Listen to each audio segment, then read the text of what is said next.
এই মূর্তিটা কোথাকার? দক্ষিণ আফ্রিকার ঘানা।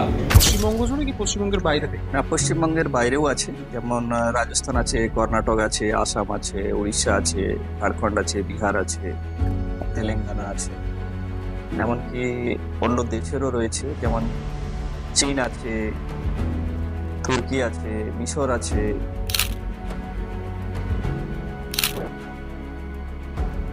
নমস্কার সুপ্রিয় দর্শক, উলুবেড়িয়া টিভির আরো একটি ভিডিওতে আপনাদের স্বাগত। আর এই ভিডিওতে আরো আকর্ষণীয় জিনিস থাকতে চলেছে, যে আপনারা সংগ্রহশালা দেখেছেন, অর্থাৎ মিউজিয়াম আপনারা দেখেছেন, কিন্তু এমন একটা মিউজিয়াম যা হাওড়া জেলার একেবারে দক্ষিণ প্রান্তে শ্যামপুরের বুকে রয়েছে। এই সংগ্রহশালা বা মিউজিয়ামে আপনাদেরকে কিন্তু আসতে হলে সম্পূর্ণ ভিডিওটা আপনাদেরকে দেখতে হবে।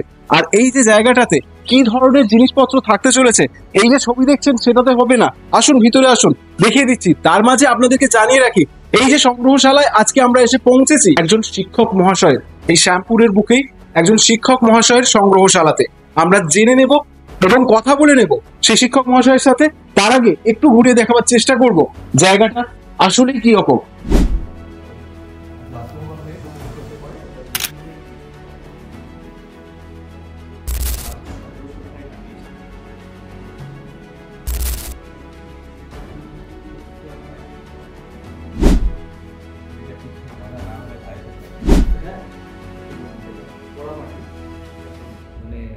আমরা পেয়ে গেছি সেই শিক্ষক মহাশয়, যে শিক্ষক মহাশয়ের সংগ্রহশালাতে আজকে সুপ্রিয় দর্শক আপনাদেরকে এনেছি।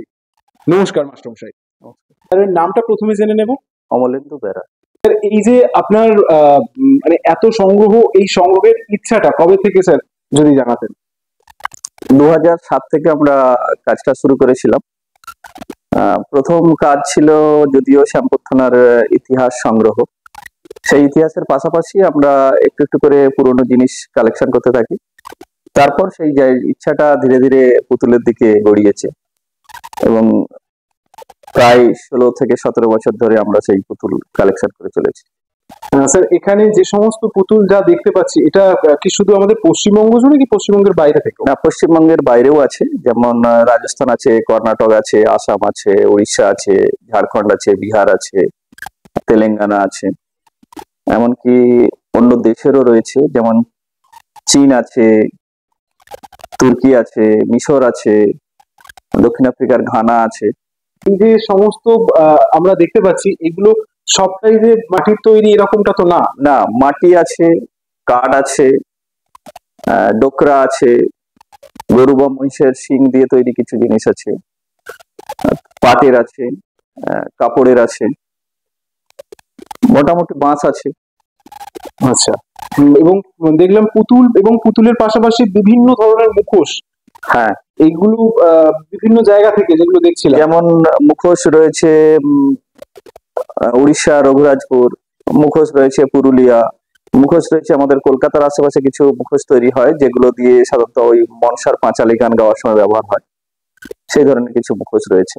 মানে এই ধরনের মুখোশগুলো কি কোন রকমের একটা মানে আদি সংস্কৃতি মানে একদম চলেছে? একদম। ওপরের গুলো যেগুলো রয়েছে রঘুরাজপুরের, সেগুলো তো পুরোটাই পৌরাণিক কাহিনী অবলম্বনে। মানে এই যে যেরকম আমি এখানে ক্যামেরা পার্সনকে এখানে যেগুলো আছে কাঠের মুখোশ বা বাঁশের মুখোশ। কাঠের মুখোশ গুলো, এগুলো হচ্ছে গমিরা বা গম্ভীরা নাচে ব্যবহার হয়, মালদাতে, দিনাজপুরে। আচ্ছা। আর উপরের যেগুলো বাঁশের মুখোশ, ওগুলো শোপিস হিসাবেই সাধারণত ঘরে ব্যবহার করা হয়। এখানে বেশ কিছু জিনিস আমরা দেখছি যেগুলো হয়তো শোপিস হিসাবে মানুষের ঘরে থাকে, তবে এমন কিছু জিনিসও দেখছি সুপ্রিয় দর্শকদের এই কথার মাধ্যমে একটু জানাবার চেষ্টা করব। এখানে কিন্তু আপনারা ঘুরতে এলে তবেই বুঝতে পারবেন, কারণ ক্যামেরায় এত ক্ষুদ্র ক্ষুদ্র জিনিসও রয়েছে যেগুলোকে ধরে আনা সম্ভব নয়। সেগুলোর জন্য আপনাকে আসতে হবে এই জায়গাটায়, এবং আপনার শিশুর জন্য এই যে সংগ্রহশালা, সেটা কিন্তু একটা টাইম পিরিয়ডকে বারবার রিমেম্বার করাবে। পুতুল যে আজকের ব্যাপার এমন নয়, বহু প্রাচীন কাল থেকেই কিন্তু আমাদের সংস্কৃতির সঙ্গে এই পুতুলটা জড়িয়ে আছে। বরঞ্চ সেই পুতুলের সংস্কৃতিটা ধীরে ধীরে ধীরে ধীরে একটা মাধ্যম থেকে আর একটা মাধ্যমে কনভার্ট হয়ে গেছে।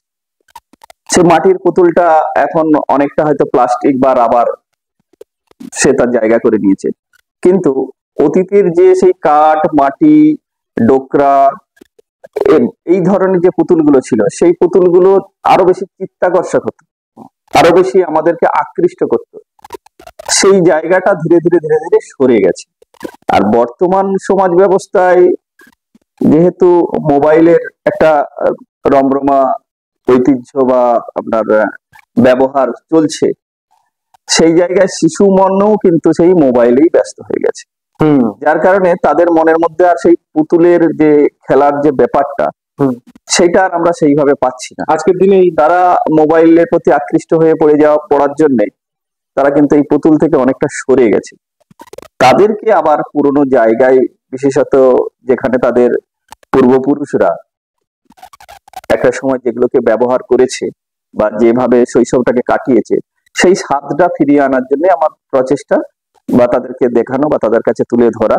তবে আমরা এর পাশাপাশি একটু ক্যামেরা পার্সনকে বলবো যে আদিবাসী সম্প্রদায়ের ব্যবহৃত জিনিসপত্র, মানে এটা কি আপনি সরাসরি ওই জায়গা থেকেই আপনি এটা গিয়ে সংগ্রহ করেছেন? একদম।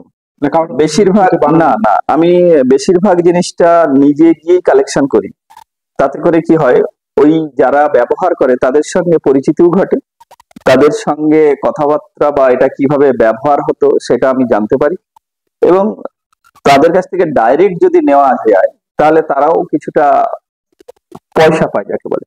এবারে আমরা একটা প্রশ্ন আপনাকে সরাসরি করে নিতে চাই যে এই সংগ্রহশালাতে আপাতত যদি মানে আসতে হয়, মানে যদি আসতে চান কেউ, তো এর জন্য এখানে কি কোনো রকম কোনো এন্ট্রি ফি না, ব্যবস্থা? এখনো পর্যন্ত সেরকম কোনো সিদ্ধান্ত নেওয়া হয়নি। বরঞ্চ কেউ যদি আসে সেটা অনেক বেশি খুশি হই বা আনন্দ পাই। যারা আসবে তাদের কাছে একটাই আমার অনুরোধ, যে আসার আগে একটাবার একটু ফোন করে নিলে ভালো হয়। আমার ফোন নাম্বার হচ্ছে 9732576581। এই নাম্বার একটুখানি ফোন করে আমার সঙ্গে কন্ট্যাক্ট করে নিলে আমার সুবিধা হয়, কারণ স্কুল বা আরো টিউশন গুলো রয়েছে, সেগুলো ছেড়ে যাতে আমি তাদেরকে সময়টা দিয়ে দেখাতে পারি। আপনার এখানে অনেক জিনিস রয়েছে, কোনটা মানে চোখে চোখ হারাচ্ছে এরকম একটা ব্যাপার। তো এখানে সবচেয়ে যদি পুরনো, যদি কোনো একটা সংরক্ষণ কালেকশন যদি আপনাকে যদি দেখাতে বলা হতো, যদি প্রতিবেদনে দেখতে পেতাম, যদি বলেন। এখানে যে কাঠের মূর্তিটা আমরা দেখতে পাচ্ছি, এটার বয়স 200 বছর। এটা 200 বছর? একদম 200 বছরের ওপর। সুপ্রিয় দর্শক, এটা কাঠের মূর্তি। এটা একটা পুরনো মন্দিরের দেবতার যে বাহন গুলো থাকে, সেই বাহনই নিম কাঠের তৈরি। এটা গরুর বাহন, নারায়ণের বাহন। এটা হচ্ছে মাটির তুলসী মঞ্চ। একটা সময় এই মাটির তুলসী মঞ্চের বহুল প্রচলন ছিল। আমরা এখনো যদি বিভিন্ন মিউজিয়াম গুলোতে ঘুরে বেড়াই, বিশেষত তাম্রলিপ্ত মিউজিয়াম, আমাদের বাগনানে যে আনন্দ নিকেতন মিউজিয়াম আছে, প্রত্যেকটা মিউজিয়ামেই কিন্তু এই তুলসী মঞ্চ রয়েছে। এবং যে তুলসী মঞ্চগুলো রয়েছে মোটামুটি একজন ব্যক্তিরই তৈরি। সেই ব্যক্তির তৈরি তুলসী মঞ্চই আমরা সংগ্রহ করতে পেরেছি। এটা আমরা সংগ্রহ করেছি গোকুলচন্দ্র পালের কাছ থেকে। ওনার বাড়ি হচ্ছে রঘুনাথ বাড়ি। এবং এগুলো কি ওই জেলার একটা সংস্কৃতি? এখানে কি একটা সময় এটাই ওই জেলার সংস্কৃতি ছিল, মানে পুতুল দেখলেই বোঝা যায় যেটা কোন জেলার।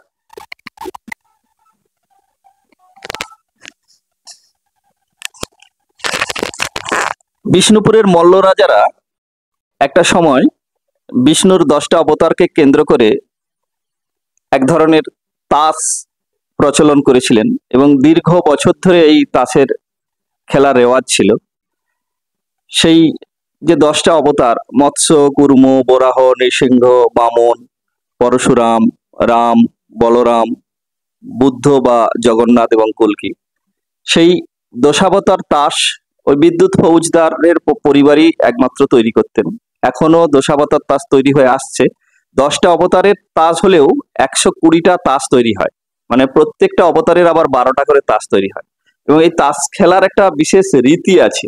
এটা হচ্ছে ওয়েদারের উপর নির্ভর করে তাস খেলা হয়। মিশরের মমি থেকে আরম্ভ করে তাদের যে রাজা বা রানীর যে মুখাবয়ব, এবং যে প্যাপিরাস কাগজ, অর্থাৎ পেপার কথাটা যেখান থেকে এসেছে, প্যাপিরাস ঘাস থেকে যে তৈরি কাগজ, সেই কাগজের উপর আঁকা ছবি। বা আগে অন্য কোনো জায়গায় প্রদর্শনী করা হয়েছে? ছোটখাটো প্রদর্শনী করেছি। একবার শ্যামপুর হাই স্কুলের সরস্বতী পুজো উপলক্ষে একটা প্রদর্শনী করা হয়েছিল, আমি এবং আমার বন্ধু দুজনেই একসঙ্গে। তারপর শ্যামপুরে যে কৃষি মেলা হয় সেখানে পুতুলের উপর না হলেও আগে যে পুরনো ইতিহাস নিয়ে আমরা কাজ করতাম শ্যামপুরের, সেই সময়কার বিভিন্ন মন্দির স্থাপত্য সেই সব নিয়ে আমরা প্রদর্শনী করেছি। তাছাড়া বাইরে সেরকম বিশেষ কোনো প্রদর্শনী এখনো পর্যন্ত হয়নি। তো আগামী দিনে শ্যামপুরে, একদম শ্যামপুর রাস্তার ধারে এইরকম কোনো জায়গাতে, যাতে করে সহজ হবে মানুষের জন্য আসা, তো এইরকম কোনো জায়গায় কি আপনাদেরকে কোনো মিউজিয়ামের সাথে দেখতে পাওয়া যাবে? অবশ্যই শ্যামপুরে ইতিমধ্যে একটা জায়গা কেনা হয়েছে, ইচ্ছাও আছে পরবর্তীকালে সেখানে স্থানান্তর করা, সেটা সময়ের অপেক্ষা। আর আমাদের সুপ্রিয় দর্শক যারা আজকের এই প্রতিবেদনটা দেখে আপনার কাছে আসার আগ্রহ প্রকাশ করবে, তাদের জন্য আপনি যদি দু এক কথা কিছু বলতে চান আমাদের ক্যামেরার সামনে। আপনারা আসুন, দেখুন, আপনারা খুশি হবেন, আমিও খুশি হব, আমার চিন্তাধারাটাও সফল হবে অনেকটাই। শিশুদের অবশ্যই সঙ্গে নিয়ে আসবেন দেখার জন্য।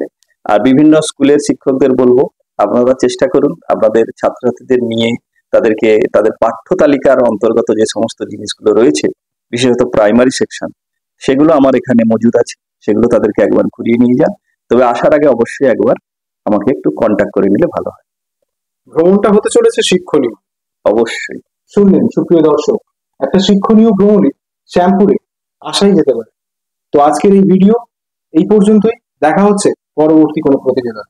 আপনারা প্রত্যেকে ভালো থাকুন, সুস্থ থাকুন, জানাতে থাকুন আপনাদের মূল্যবান মতামত কমেন্ট বক্সে।